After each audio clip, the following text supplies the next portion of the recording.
हैं कि आप उनको खर्चा नहीं देते, उनकी गृहस्थी नहीं चल पाती, उनको इतना लिमिटेड खर्चा मिलता है कि बेचारी जीविका नहीं चला पाती अपनी। आपकी एक बेटी है, आपका परिवार है, आपकी पत्नी, अपने पत्नी को खर्चा नहीं देते। देखिए, जहाँ तक खर्चा देने का सवाल है, ये चीज मेरे नहीं, दुनिया के सामने चीज है। मेरे पास ये रिकॉर्ड पड़े हैं जो पिछले 1 साल के रिकॉर्ड है।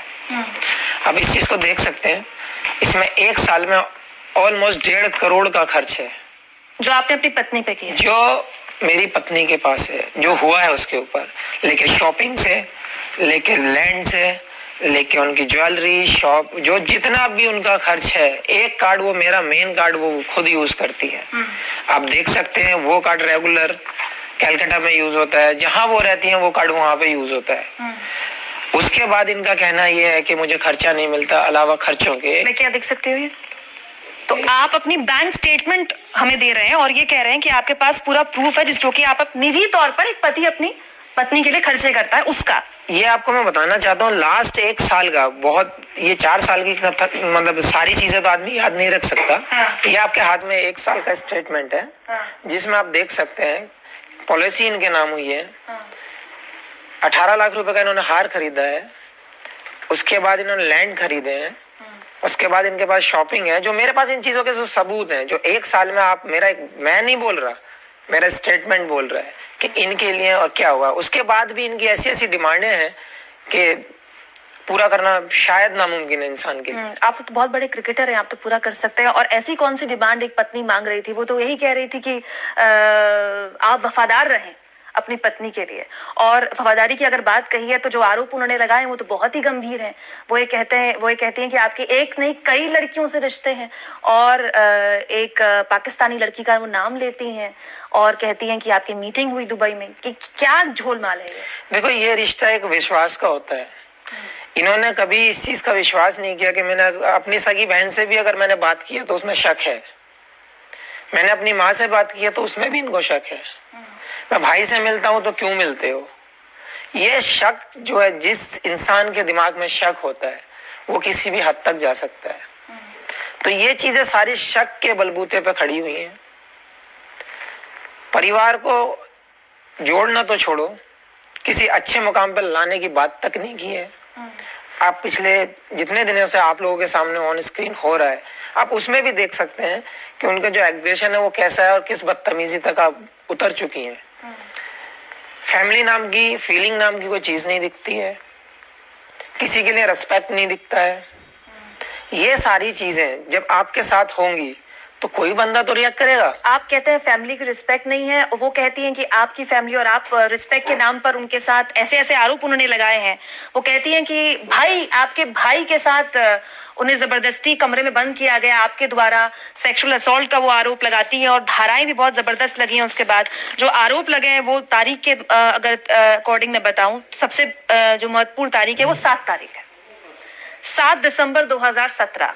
रेप का आरोप आपकी पत्नी लगाती है आप पर।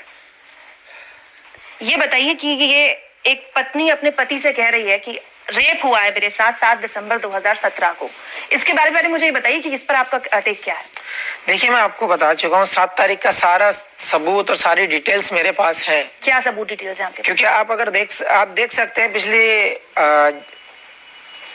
2 तारीख से हम लोगों का यहाँ श्रीलंका टेस्ट मैच शुरू हुआ था, जो शायद आपको याद हो, जो पॉल्यूशन को लेके बहुत सारा इश्यूज हुए थे। वो 2, 3, 4, 5, 6 को वो फिनिश हुआ था। तब के भूवी का रिसेप्शन यहाँ पे इस होटल में, ताज में हुआ था, दिल्ली ताज में। ठीक है, बिल्कुल ठीक है। 7 तारीख की सुबह, मेरे पास रिकॉर्ड है उसका भी, मेरे पास क्रेडिट कार्ड यूज हुआ था। 7 तारीख की सुबह 10 बजे हम चेकआउट करते हैं। तो आप ये कह रहे हैं कि 7 तारीख को जब आपकी पत्नी रेप का आरोप लगा रही हैं, तो 6 तारीख को आप अपनी पत्नी के साथ ताज होटल में थे, भूवी के रिसेप्शन में थे। आप पिक्चर देख सकते हैं, मैंने पोस्ट भी किया था। उसमें ये बच्ची के साथ मौजूद है। अच्छा, तो क्या आपके पास ये कोई सबूत है? ये चीज, हाँ, मेरे पास है, इसका भी सबूत मेरे पास है। ये स्टेटमेंट है जो ताज होटल पे मैंने 7 तारीख को चेकआउट के टाइम बिल पे किया था। उसके बाद 6 तारीख का आप रिसेप्शन मेरे साथ अटेंड करते हैं। 7 तारीख को सुबह आप 10 बजे मेरे साथ चेकआउट करते हैं। बीसीसीआई की ये भी बीसीसीआई के पास इंफॉर्मेशन है कि उन्होंने मुझे 7 तारीख की 10 बजे होटल ताज से एक गाड़ी दिया है जो मुझे वो घर ड्रॉप करती है। होटल ताज से यूपी जाने में कम से कम 4 से 5 घंटा मिनिमम लगते हैं। तो 10 बजे अगर मैं निकलता हूँ तो 3 साढ़े 3 बजे मैं घर पे पहुँचता हूँ। सुबह हाँ। शाम में सुबह 10 बजे चेकआउट होता है, दोपहर के 3 साढ़े 3 बजे हम वहाँ पे पहुँचते हैं। 10-15 मिनट के बाद मैं वहां से निकलता हूँ, फार्म हाउस पे जाता हूँ। उसके बाद 5 बजे के आसपास इनका मैसेज आता है, ये आप डिटेल देख सकते हैं। 5 बजे इनका मैसेज आता है, जो एक चैट है मेरे पास, मैं आपको दिखाऊंगा। आप 7 तारीख की बात कर रहे हैं? मैं 7 तारीख, जिस दिन रेप का केस इन्होंने भैया पर मेरे ऊपर लगाया। उसके एक दिन पहले आप कह रहे हैं कि आप अपनी पत्नी के साथ आज होटल में थे।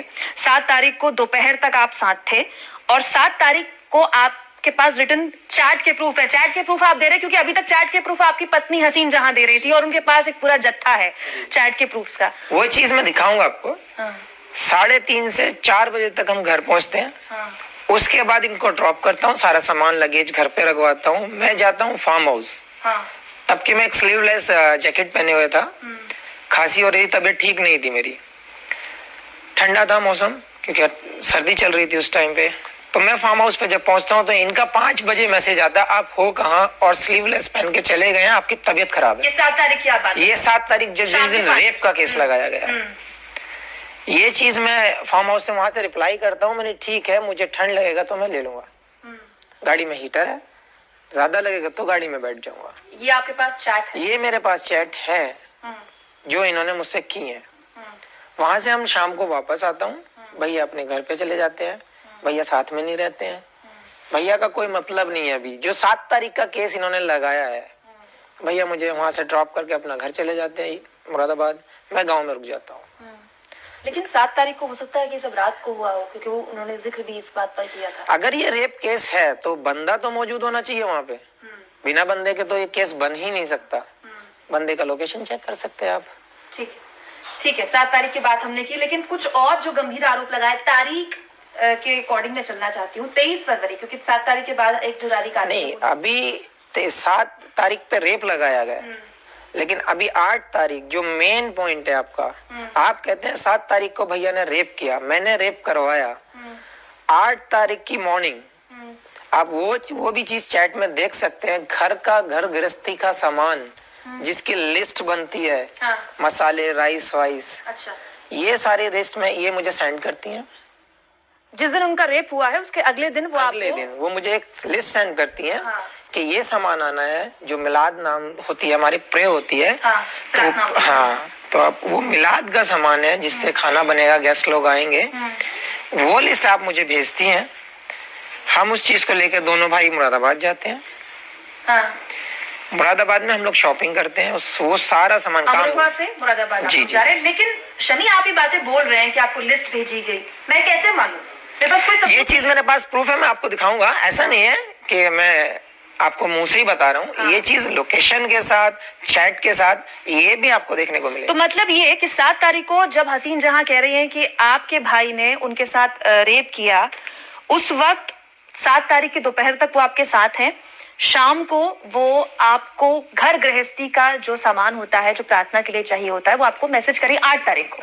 8 तारीख को, और वो 7 तारीख की दरमियानी रात में जो हुआ है सो हुआ है।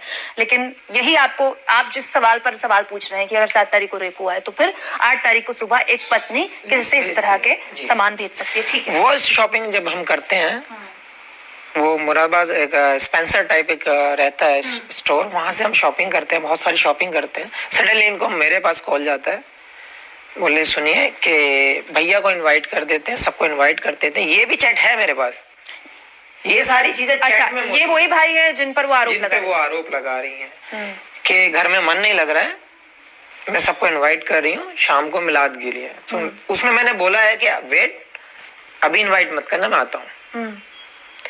तब इन्होंने रिप्लाई दिया है कि आप अपने भैया से बोल देना, जो सारा चीज चैट में है। उसके बाद ये 2 बजे के आसपास, 12 से 2 के बीच ये भैया के घर पे पहुंचती हैं। भाभी को रिक्वेस्ट करती हैं, क्योंकि इन दोनों भैया को इन्होंने पहले से ही सुना रखी थी। भैया बोले कि मैं घर पे नहीं जाऊंगा, अनबन बना रखी थी। भैया बहुत वैसे टाइप है कि जब पसंद नहीं है तो मैं सामने नहीं जाऊंगा। भैया घर पे नहीं जा रहे थे गाँव। आप भाई का नाम बता सकते हैं? हसीब भाई।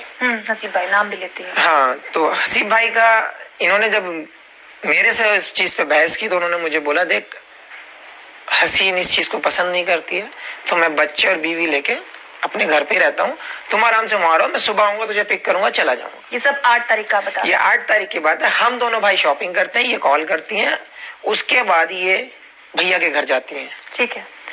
लंच करती हैं, भाभी को रिक्वेस्ट करती हैं, भाभी ने भैया को फोन किया कि ये लोग ऐसे आए, उसके बाद बोले वेट तुम तैयारी करो हम लोग आते हैं।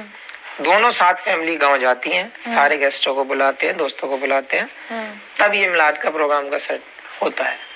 तो आप ये कह रहे हैं अगर कि ये सब एक लेडी करवा रही है तो रेप कब हुआ?